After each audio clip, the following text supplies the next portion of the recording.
বাড়ির ছেলেটার হাতে কাজ নেই, পুরো বাড়িটা একটা। মোদিজি আসছেন এবং উনি স্বচ্ছতা পছন্দ করেন।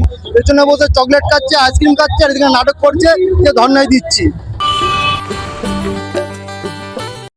নমস্কার, আমি সৌভিক সি। আপনারা দেখছেন দ্য রাষ্ট্র।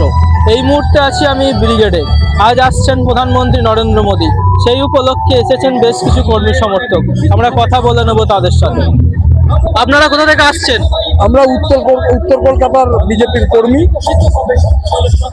আমরা এখানে দায়িত্ব নিয়ে স্বেচ্ছাসেবকের কাজ করছি।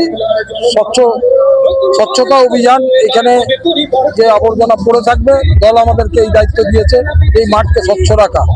মোদিজি আসছেন এবং উনি স্বচ্ছতা পছন্দ করেন, যে সর্বদা যেন প্রত্যেকটি জায়গায় যেখানেই নোংরা হবে, নোংরা তো হবেই। কর্মীরা আসছে, তারা খাবার খেয়ে প্যাকেটগুলো ঢেলছে। বহু মানুষের সমাগম, এখানে 5 লাখ লোকের মানে এই পরিবর্তন যাত্রা। তো তারা আসবে, এখানে বিশাল পরিমাণে আবর্জনাও হবে, আমরা তার দায়িত্ব পেয়েছি। পরিবর্তন যাত্রা হয়েছে, এটা পরিবর্তন সংকল্প সভা।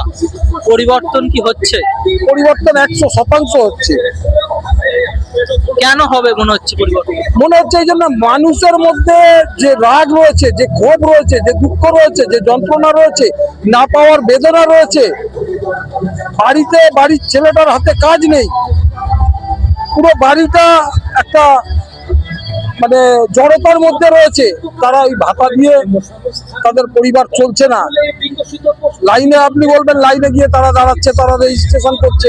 হ্যাঁ, তারা রেজিস্ট্রেশন করছে, তারা নিচ্ছে। তারা কোনো রকম ভাবে মার হতে চায় না যে আমরা তৃণমূলের বিরুদ্ধে, এরকম তারা মার হতে চায় না।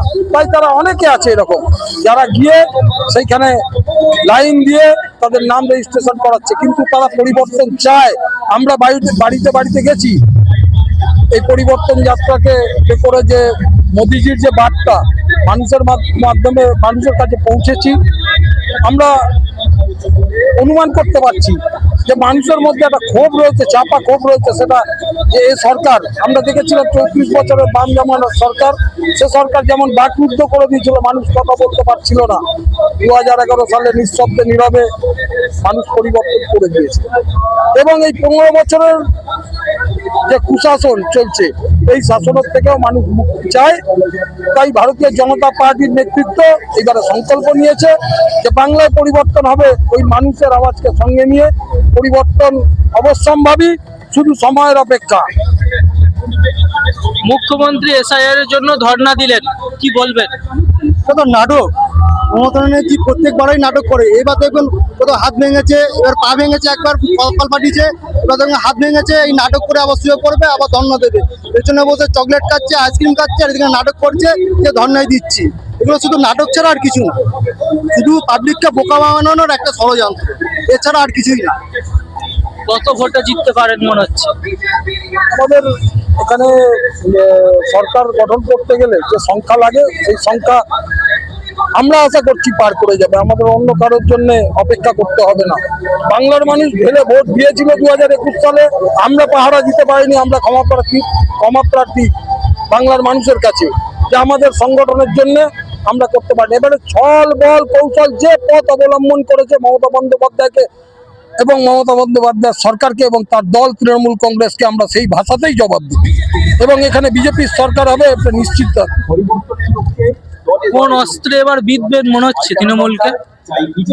এত দুর্নীতি, এত চুরি, খাটের তলাতে টাকা পাওয়া যাচ্ছে, কেউ কুকুরের নামে ফ্ল্যাট করে রাখছে, একের পর এক নেতা জেলে যাচ্ছে। আর কি চাই?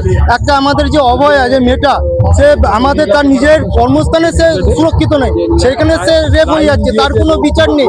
ল কলেজে এবং টিএমসিরাও সুরক্ষিত নেই।